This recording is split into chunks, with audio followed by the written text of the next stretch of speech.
All right, everyone. I am here with Julian Quiroga. Julian is computer vision team lead at Genius Sports. Julian, welcome to the TWiML AI podcast. Hi, Sam. Hey, it's great to have you on the show, and I'm looking forward to digging into your paper, which you'll be presenting at CVPR in the Computer Vision in Sports workshop. But before we do, I would love to have you share a little bit about your background and how you came to work in computer vision. Yeah, sure. Right now, I'm the computer vision team lead at Julian Sports. Yeah, I'm responsible for leading applied research in video understanding and videography. I work together with a team of scientists and engineers trying to get the best technologies for the company. Before joining Julian Sports, I was an associate professor in a university in Bogota doing research in signal processing, image processing, and computer vision. But I was contacted by the company, and they offered me join them for a very exciting kind of products with basketball. And since I played basketball since I was like 10 years old, so it was so exciting, and I accepted the offer.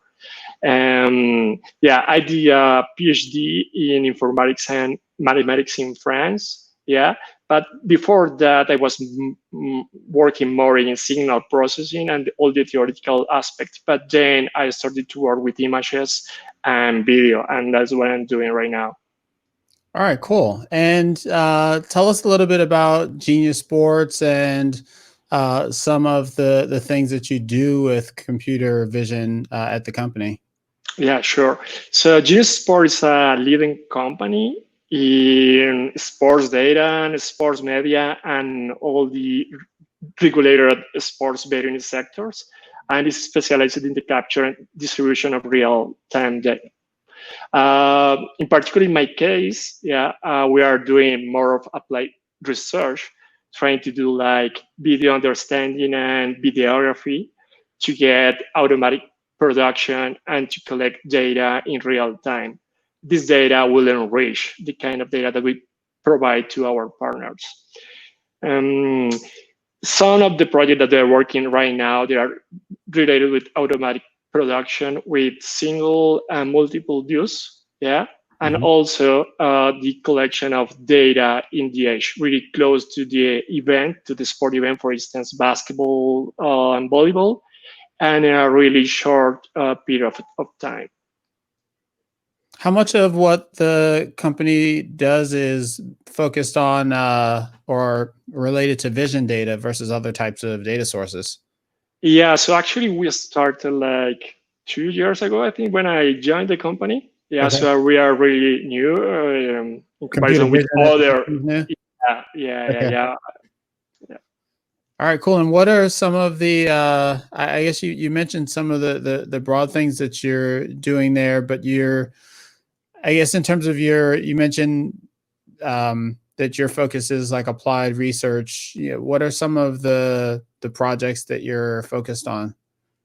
Yeah, so the first one is automatic production. It can sound like, what is that? But it depends. And also the complexity, it depends. So for the case of the paper that we are gonna, it's a single camera that's able to observe the full court or field. So the idea is just to generate a virtual camera, but there are other scenarios when you have more than one camera in order to produce a higher quality production, every switching and doing some transition between cameras. So in the simple scenario when you only have one camera, the idea is just to get the proper frame and to track the main actions, in real time, of course. But when you have more than one camera, you have to bring to the spectators like a better experience of the event and trying to select the proper point of view for each action. So the problem is more challenging. Mm-hmm. And so the paper that you're presenting at CVPR, is that single camera only, or does it include multiple camera scenarios? Yeah, so this paper is for basketball and it's with a single view. And the main goal is to produce a high quality production that is really fast. Because for sports events, the latency of this broadcast is quite important. So if you want to do any processing of this video, you don't want to add like a large latency. So actually in our work, we are able to just add like 300 or 400 milliseconds. Yeah, Oh, wow. for Full HD. So this is really important. But however, there are other components in the streaming procedure that they are adding more time. So the idea of this technology is to be able to produce this high quality production without adding like a large latency to the full pipeline in order to get this broadcast to the spectators. Okay, and if folks are listening and would like to take a look at the demonstration of the project, we've got that. We'll have that in the show notes. It's up on YouTube, and it's pretty cool. You start out with this kind of wide frame view of a basketball court, and you show by adding additional layers of information that you can localize the ball and localize the players and know which part of the court the action is going to be on, and kind of pan the camera back and forth and zoom in and zoom out. So the end result is as you've described and as the paper is titled, kind of an automated production where presumably you can just kind of point this camera that's connected to a model at a basketball court, and it'll produce something that's kind of watchable and engaging and interesting, as opposed to just the one zoomed out view.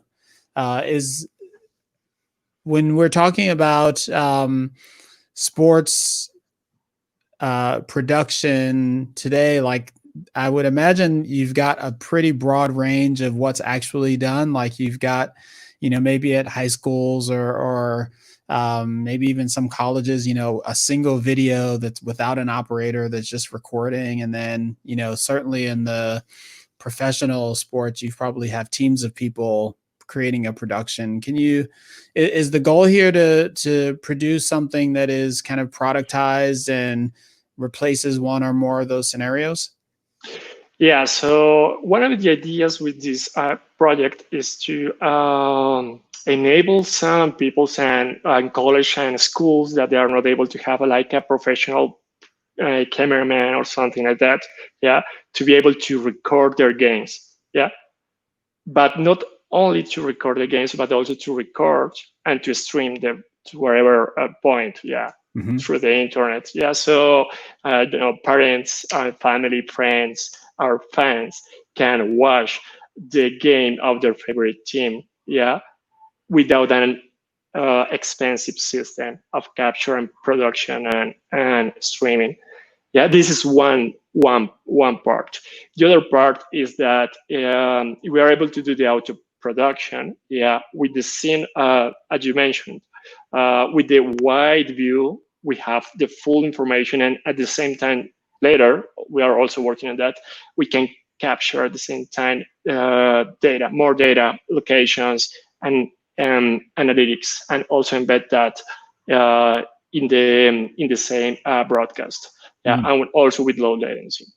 Yep. And so is the setup that you've got a single high resolution camera and the panning and zooming is all done digitally, or are you actually controlling a camera? Exactly. So actually, it's a fixed camera. It depends on the field, yeah, and the distance. It should be a wide angle, ultra wide angle, or a standard camera. Now, if you have like a large venue, you can use whatever camera. But if not, you will need like a wide angle or ultra wide angle. Yeah, and then all the production is over a virtual camera. So it's just like a digital crop or digital zoom, yeah, trying to get that. So there's an important trade-off here, is that you want to contain the main action inside this virtual camera, but it's really easy. I mean, if you are not doing any production, you are containing the main action, yeah. Right. But you have to crop. Yeah, but you have to crop enough in order to get the attention of the spectator to the main action. So there is a trade-off that you don't want to lose any action, yeah, but you want to contain the action. So it should be like large and small enough to contain properly that. And it depends on the kind of basketball they are on. I mean, imagine NBA, NCAA, something like that, or college basketball, or kids, or something like that. The speed of the game that's going to be different, so you can incorporate that in order to have like a smooth enough production, but you don't want to lose any action. Something like that. Okay. And what resolution cameras have you worked with, out of curiosity? Yeah. So our standard setup is a 4K camera. Okay. Yeah. And the resolution of the produced game, it depends. If you are doing streaming, perhaps not so high, but it could be like Full HD or HD. If you are just recording, yeah, it can be Full HD. Yeah. It depends also on the internet connectivity, or if you only want to record. If you only want to record, it can be like Full HD. Yeah. Okay. Cool. So I mentioned in the demo, you roll through at the beginning a set of layers showing localizing the players and the ball and things like that. You actually show quite a bit of information overlaid onto the screen in the demo. What are the main contributions of the paper? Yeah. So right now with deep learning, I think that we are pushing a lot trying to get like end-to-end systems. Yeah. And instead of that, we wanted to have like a more modular system. Yeah. Going to the basics of team sports. Like I'm trying to get like a bottom-up system. So in basketball, you have your ingredients. Yeah. You have your players, you have referees, and you have the ball. Mm-hmm. And that's it. So we wanted to construct something based on that and trying to get good solution for localizing the ball and players and refs in time, yeah, and then trying to build really nice rules of production that can behave well depending on the different kind of basketball, yeah. And there is a good thing is that in the company, we are a lot of people that love basketball. So actually, we use it, all this knowledge and all this experience trying to get good rules of production that perhaps in this end-to-end approach is quite hard because you're going to have a reference, yeah, and you want to have this crop in order to fool this and that. But depending on the kind of basketball, is not so intuitive and not so easy to include these kind of rules. But in our approach, that is modular, yeah, you have your ingredients or your model or the locations of your actors, in this case, ball and players, and we take out the ref. And then, depending on that, we can, at every time, select the proper crop for the action. So what are the main contribution? First of all, is like a full pipeline, yeah, that the more data you are getting of basketball games, the detector that you have for ball and player, they will work better. So you're going to be always in the right position. And also, it can easily be implemented on any field, yeah, and it's not expensive and it's working in real time. Okay, so I think you packed a lot into that explanation. It sounds like then one question that jumped out at me was you mentioned that you start with these ingredients and identifying where the players are in the ball. And then you mentioned having rules to determine what the optimal crop and zoom are. Do you mean those rules literally, meaning that the deep learning is doing the detection and localizing the ingredients, and then you've got a set of static rules that are based on that information that do the production, or is the production also part of a learned model? Yeah, so the learned model is, there are two main components that they are learned. One is the actors, ball and players, and the other one is what is the game state. Because depending on the state of the game, you want to follow one rule, or you want to do something, you want to be more attentive, or you want to be almost still. It depends. Yeah, but we are not trying to learn the proper virtual camera.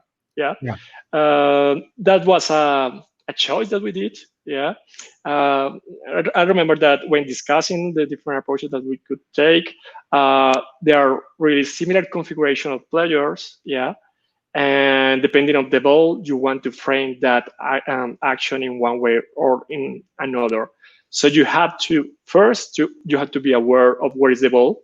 Yeah, Mhm. but not only the ball is directing where is the proper framing, and you have to be aware of the players and player distribution. Yeah, but not only this distribution will tell you what is the proper frame, and you need a combination of these two depending on the game state.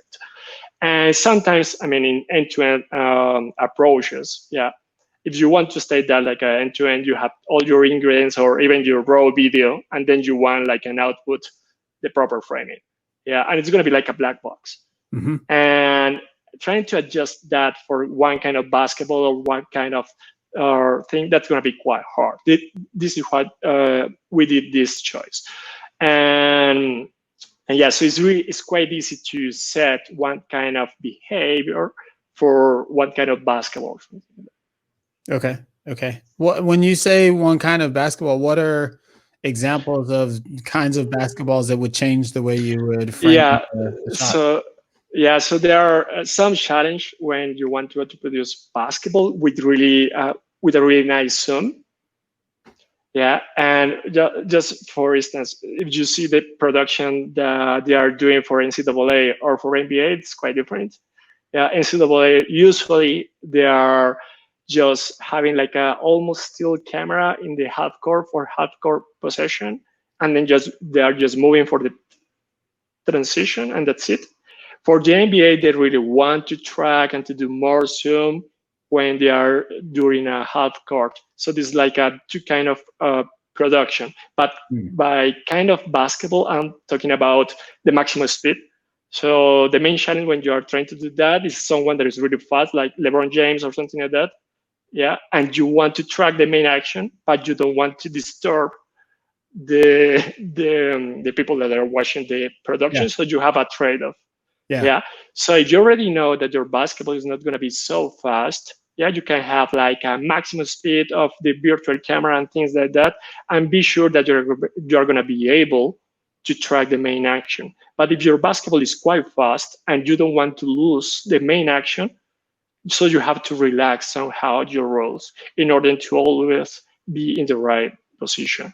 Okay. Yeah. Okay. So the modular approach, it sounds like it allows you to, it gives you a little bit more kind of knobs for addressing these different characteristics of games in terms of faster and slower. And also, it sounds a little bit like it will allow maybe in more of a professional setting, if this is deployed, whoever's using it to kind of tune in a personality for the way they want the video to kind of feel. You know, NCAA versus NBA, for example. Yeah, and even for the case of NCAA, between men and women is totally different. Usually, for women, the point guard is really close to the half court with the ball.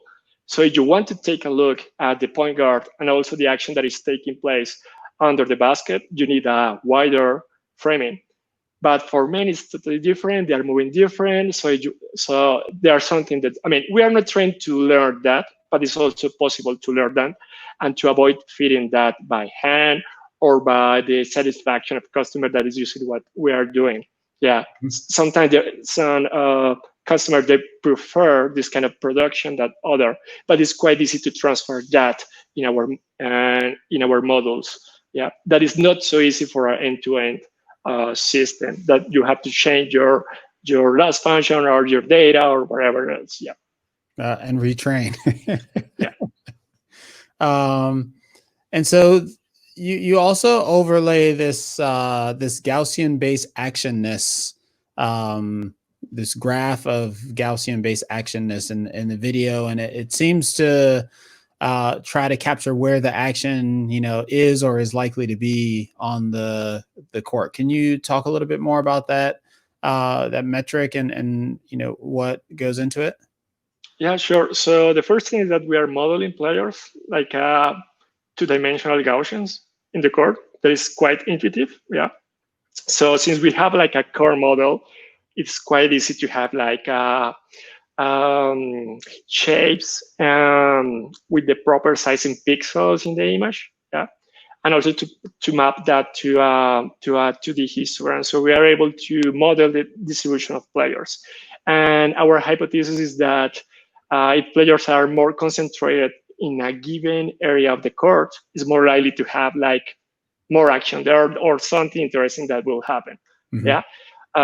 Imagine that half of players they are in one half court, or the other half is in the other half court. So surely they are in the timeout or something like that. Yeah, and it's quite hard to decide where I should look, or perhaps I should do a zoom out. Yeah, something like that. So this is one thing. The other thing that you can easily think is, okay, if you have the ball, you only need the ball, right?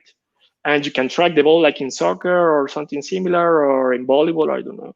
Yeah. And yeah, but there are a lot of interesting things that you also want to see. You not only want to see someone with the ball like that, and everyone in the key area taking screens and doing a lot of things and trying to get free for a shot. So it's quite interesting. So this function is trying to describe this livelihood. Yeah, but alone, it's not so useful because we know that we have to that we want to have this ball. So what we are doing, we are taking each player and modeling this player as a 2D Gaussian, and then we get this Actionness function that is a mixture of Gaussian. Yeah, and depending on the complexity of the production that you want to do, you can take this distribution and take the optimal framing. I mean, you can also compute the amount of zoom to cover a lot of players or not. But in the paper and the video that we shared, this simplification, we are just projecting this to the mixture of Gaussian to 1D, yeah? And we have like a 1D function, and we just want to take the peak of this function as the center of the action, and then we just center the virtual camera in at this value. And then with the ball, we take a look if the ball is inside or not. However, in basketball with a single view, it's very likely that the ball is going to be not visible or hard to detect because someone is taking the ball or hiding the ball or doing something, and you don't want the system to be lost in this situation. So this Actionness function is more stable, yeah, and the peak is not moving so fast because it's not possible that one player that is here is going to be here in the next frame. Yeah, so it's going to be this a kind of smoothness, and we want to track this peak to get this like a good center for the virtual camera. Okay. Okay, cool. So the actor localization, that I'm imagining is a supervised learning problem. You've got video, you've got, you know, someone's labeled your players with bounding boxes, and you just train a model to recognize the players. Is that correct? Absolutely, yes. A classical deep learning approach. Yeah, we have some examples of ball, some examples of referees, and some examples of players. The class of referees is not too easy for NCAA. The referees, they are always dressing the same, but it depends on the kind of basketball. Yeah, we want to take the players out, yeah, or at least to be aware of referees. Sorry, we yeah, and yeah, but it's totally supervised. And the precision and recall of the detector, it depends. In our case, we use a YOLO version 3. Yeah, now it's available YOLO version 4, and 2 days ago, like your YOLO version 5. But there's some controversy over whether it's real YOLO or something else. Yeah, yeah. And yeah, so the nice thing of this approach is when a bird detector and a faster is available, we can just plug here, yeah, okay, and be more confident on the detection of our actors, yeah. And also we are using our core model in order to do not train over the raw image, but we transform the image according to the core model. So we ensure that the network is only observing the area of the court, yeah. And there are some proportion when we are doing this transformation that make the job easier for the detector. So this is why even under large overlap, we are able to detect players with a really good accuracy. So elaborate on that a little bit more. It sounds like you're saying you have YOLO as the detector, and that's operating on still frames, correct? Yep. And you've also got this model for the court that you know the angle of your camera. I'm assuming we're talking about like the 3D model of the court and like the 2D, 3D projections and that kind of thing. Is that what you're referring to with the court Yeah. model? So So since the camera is fixed, we localize the card, Mhm. or I mean, we localize the camera. You can see one side or the other, but it's equivalent. So we can compute actually a card volume. So like the projection of a card of a volume of interest. Imagine like a 4 meter high, 5 meter high volume in the image. So we can take this region, yeah, and actually to crop and transform that and feed the network when we are training, yeah, and this will ensure that the variance of the sizes for the object that's going to be not so high and can be more specialized in order to detect the players, because it's not expecting whatever size of players and things like that. Yeah. So how tightly cropped around a player is the image that you're feeding to the detector? Is it very tightly cropped, or is it half court or something like that? No, is the full court, yeah. But Okay. imagine that we are taking out everything that is not the court and just taking like a crop that exactly contains Okay. all the pixels of this volume, and the players there, they are gonna look similar in shape. I mean, it's not likely to have like a player in this transformation that's going to be the double or 3 times the size of others. So the number of anchors for YOLO, it's going to be a smaller number. Yeah. Okay. And so you mentioned earlier that part of the contribution of this paper is being able to, at least what I took as being able to do this kind of actor detection and localization in a short time frame. Can you elaborate a little bit more on if you've got the out of the box detector? What pieces are you doing on top of that? Yeah, so then that when we have all these detection of actors, they depend a lot on YOLO version 3. Yeah, and it's going to be faster when a new detector or faster. So actually, we did like some changes in YOLO. Usually, YOLO is not so good for small objects, but in basketball, there is one small object that is really important. That is the ball. Yeah. Yeah. So actually, um, there there's like a map that is combining different layers. We modify one layer in order to take the layer 11 that is able to get so interesting feature of small objects till 14 times 14 size. Yeah, and it's this enables us to detect the ball in a more consistent way. So starting with these detections, then we use our core model again to localize the players in the court plane and to create this actions function. Yeah, but then or also we get to the histograms that is trying to estimate what is the state of the game. Yeah, if it is a half court or timeout or a transition or something like that, in order to switch for the proper role, yeah, of the production. And yeah, Is that based solely on player position, the yeah, game state? yeah. So for this paper, yeah, but of course you want to also add the temporal information, yeah, because Yeah. you can have like a distribution of players for different situations, yeah. But the story, it's Yeah, I mean, I would sorry, imagine the history is very important, yeah. I'd imagine like right after a basket, if the ball's being inbounded, you're going to want to be zoomed out because the ball is going to end up on the other side of the court quickly or something like that. Like there's incorporating in the knowledge about not just where the players are and where the ball is, but like what's actually happening from a semantic perspective could be an interesting Yeah. signal. Yeah. So actually, right now we are trying to move forward with this. We're including more things.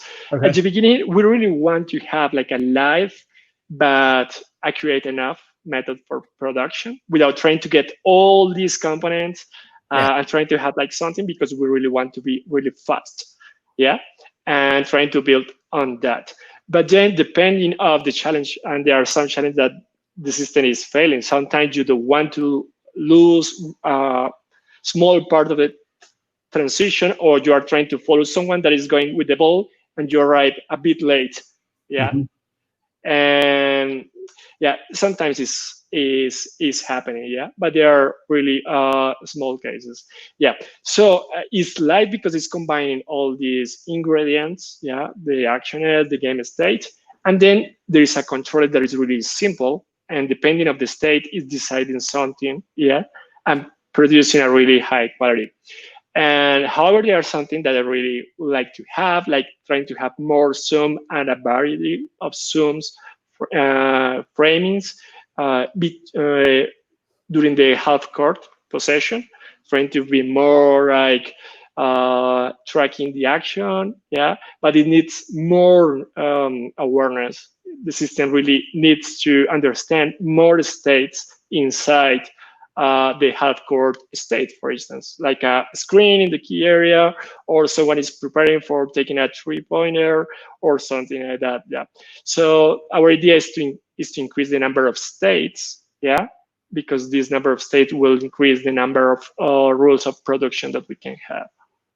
Okay. And are the rules for your controller, are those handcrafted or are those learned as well? Yeah. So we have this core volume. Yeah. Yep.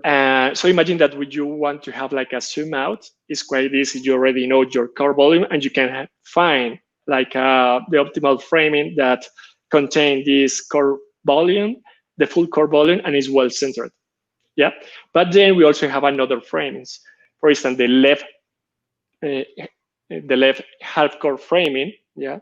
And Mhm. the right half core framing, but also you can have a lot of set of framings, or you can have a continuous. Yeah. In our case, we have a discrete set of framings inside each half court, and depending of the peak of the actions, we are just moving to the proper framing inside the half court. Yeah. This is like a easy solution for the problem, but you can also have like a continuous. But I will be honest, with this discrete set of framings, the quality is really good. Yeah. Yeah. But the solution, it will be better with a continuous set of framings, things like that. Yeah. And to be clear, when you have a discrete set of framings, but um the virtual camera is not jumping from one discrete place to another. It's a smooth transition from one to the next. So Exactly. it Yeah. looks pretty good. Yeah. So yeah, and for doing that is actually it's quite easy. It's just a proportional control when moving from this framing to the desired framing, and trying to obey a maximum speed of the virtual camera because we don't want to perturb this data. And so still with you've got this discrete set of views. Did you just write down the rules, the correspondence between the game state and the framing, or did you try to learn that kind of way? No. There are, so for the transition is just a free camera. Yeah. So it's a virtual transition from one to another. I get that's just following PID or proportion. Yeah. No. Sorry. So imagine that I think that the two main states of the game are transition when we are moving to one half court to the other, and the half court position. So we expect that they're going to remain there for 15, 20, 24 seconds, something like that. Yeah. For during a transition, the camera is like a free camera. Yeah. Trying to be smooth, but trying to contain the main action or the peak of the actioners and the ball at the same time. And there is a trade-off there. But the ball, if it's visible, it should be contained. Yeah. Okay. And it's trying to do like a free camera. But in the half court, yeah, we know that we want to be in this half court. So we are moving to this set of discrete views or framings, yeah, and we are choosing the framing that is more or that is closer to the peak of the actions. And if we were in a different framing, we are just doing a proportional motion to the next framing. Yeah, got it. And that's it. And in the demo, that's a 2D projection, but the peak of the action is in 3D on your court model, right? Or because you're also zooming in and out. Yeah. So actually, the peak of the action is in 2D. So okay. Because the domain of this function is the court plane. So for instance, I don't know, inside the key, in the middle of the key, and something like that. Yeah. For a single camera, yeah, and if you don't want to do a lot of zoom during half court possession and things like that, you can just project to 1D and to select like a panning motion of your virtual camera. Yeah, but if you really want to do like a full professional with zoom in and zoom out and everything, you can exploit these actions in 2D and to be aware if the action is in the other corner of the half court and trying to be more close to the action and to exploit better the pixel that you want to broadcast. Yep. Yeah, cool. And so you've suggested a few of the next steps here. Can you maybe talk a little bit more about where you go based on this, or are there even other papers that you've already published beyond? Yeah, I cannot say a lot. Yeah, but one of our main efforts right now is trying to improve some things. The lighting of the venues sometimes is making things difficult. Yeah, and yeah, so imagine that the ball is not detected for some reason. You have a lot of windows and you have a lot of change in illumination and shadows and things like that, and the ball the ball detector is failing. Yeah, so you're gonna be, all your production is gonna be based in the actions function. Yeah, and you don't have all your ingredients, and we can fail. So we are trying to get more robust detector and to get more data. Yeah, because the ball detector is totally data driven. So we need the more data that we can have in order to teach the network to detect any ball in basketball. Yeah, and if we have the ball, the method is quite good. The other thing that we want to do is to optimize some things. Of course, in order to run YOLO, you need a GPU. Yeah, and this kind of GPU or server that you are using will determine your inference time. Yeah. So if you want to be fast enough, you need a good server, but perhaps you want to do that locally in the edge. Yeah. Yeah. And it's not so easy to afford this kind of server for a public school or for a college or something like that. Yeah.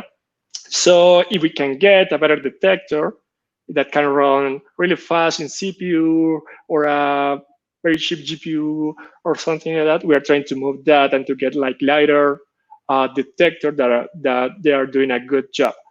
Yeah, but if you have a good server or a good internet and you can just stream to the cloud and we process in the cloud, we are good enough. So right now we are trying to get like a more optimized version and trying to run with our detector and to trying to correct some errors and some things that they are not so likely, but even if it's happening one time in a game or two times, people they are not so happy. Yeah. So the idea is to be almost perfect. But at the same time, we want to include more cameras. Yeah. And trying to switch also like not expensive cameras. Yeah. But trying to switch among these cameras. And on the other hand, since we are already aware of the location of players, at the same time without the production, we are collecting or we can collect some statistics that they are going to be really useful, yeah, for players, for the coach, for fans, for everyone, yeah, in real time or after the game. It depends because the necessities are different. Yep. And have you already tried using this method with other sports? You've mentioned soccer a couple of times.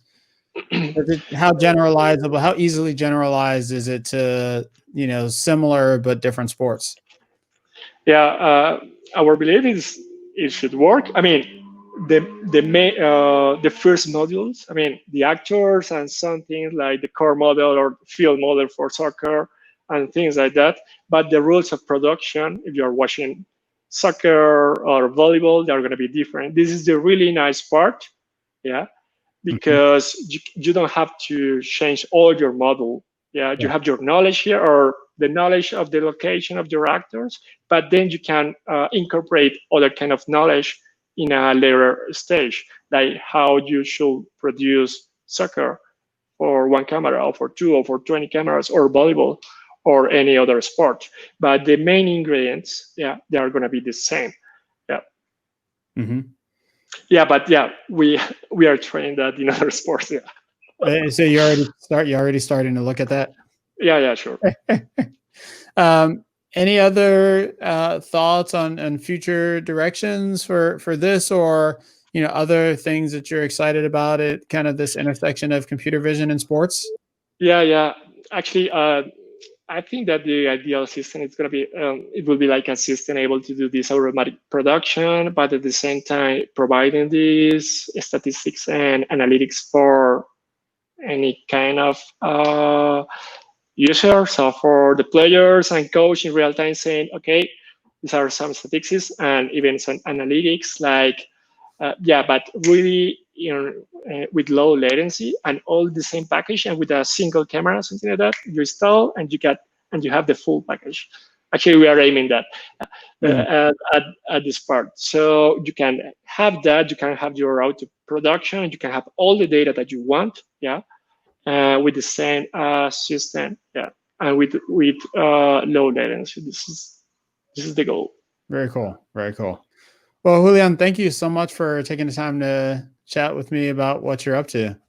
Okay, thank you, Sam, for the invitation, and see you later. All righty, thank you.